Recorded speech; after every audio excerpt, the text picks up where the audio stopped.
Well, it's 4:05, isn't that right? Yeah. And I have to make a decision what I'm going to do tonight.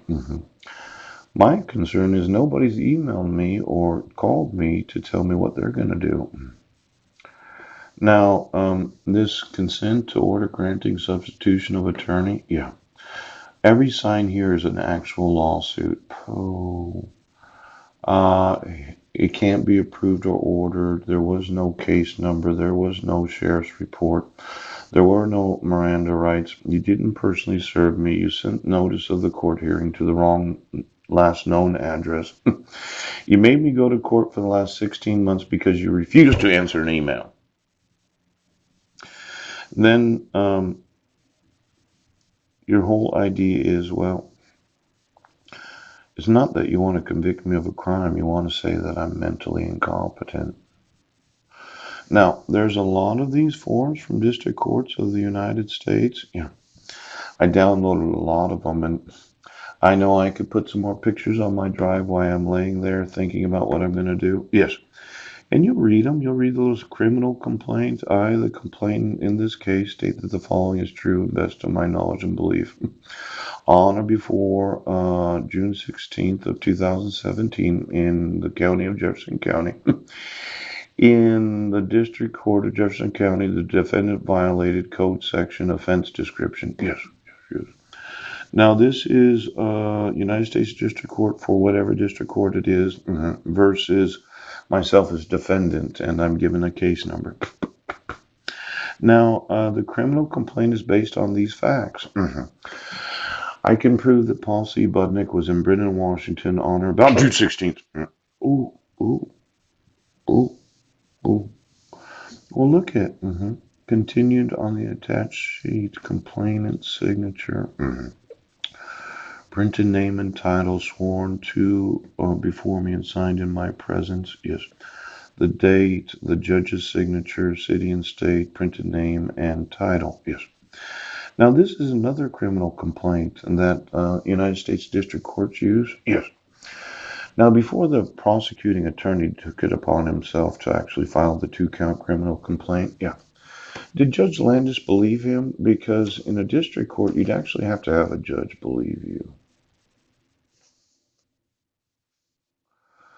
Let's say you filed a 2-count criminal complaint without actually explaining to Judge Landis your reason for it. It's kind of like issuing a warrant for somebody's arrest. You have to give the place and location and the items that you want search or seized. Yes.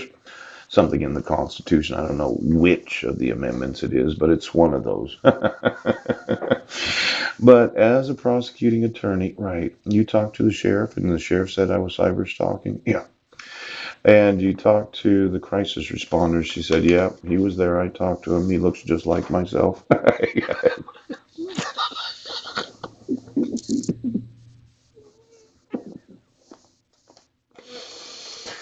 But is there any requirement that the judge that's going to hear the prosecution of the accused has to have knowledge of the criminal complaint before you put it on the docket for?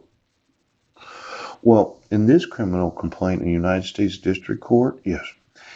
If a judge doesn't actually believe what the fuck you're saying, it can't go on the docket. Now, sworn to before me and signed in my presence. The complainant's signature would be the deputy prosecuting attorney. Yes, printed name and title. Brett Roberts, prosecuting attorney for Jefferson County. Yeah. And then Judge Landis's signature would have went there, and her printed name and district court judge. Now, why there's such a big difference between what they use in the District Court of the United States as the, well, as the person that's against myself as the defendant, and what you actually provided to me as a criminal complaint, yes.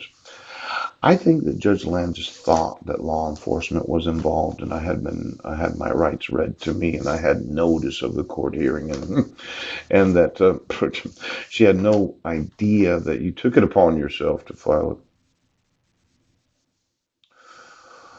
Well, what if you bamboozled the judge? If you're going to search somebody, right, a warrant for arrest. I have a copy of the Constitution in here. Yes. But let's say you, Brett Roberts, talk to the crisis responder. Yes. The school superintendent. Maybe even the sheriff. Yeah. And you thought, we got to get this guy. Oh. And I find out, yes, that the same requirements for a warrant, yes, a summons are necessary because an oath or affirmation has to sign that they believe the criminal complaint. Now, I know I'm not an attorney, but I've really gotten very familiar with this Constitution of the United States. Yeah. Obviously, it violates Amendment number 4 to have me arrested. Right. Without a case number or a sheriff's report. Right. But against unreasonable searches and seizures shall not be violated, and no warrant shall issue, but upon probable cause supported by oath or affirmation, and particularly describing the place to be searched and the persons or things to be seized. Yes, yes, yes. Now, this would suggest that it requires an oath or affirmation to believe the complaint. Did the prosecuting attorney's office get from Judge Landis her actual signature that she believed the two-count criminal? Well, if you didn't, it violated. Oh, oh, oh. I think you having me right without oath or affirmation. See, the deputy prosecuting attorney, ouch. This is one of those real sticky points that somebody thinks, well, I'm the prosecuting attorney. I can issue criminal complaints.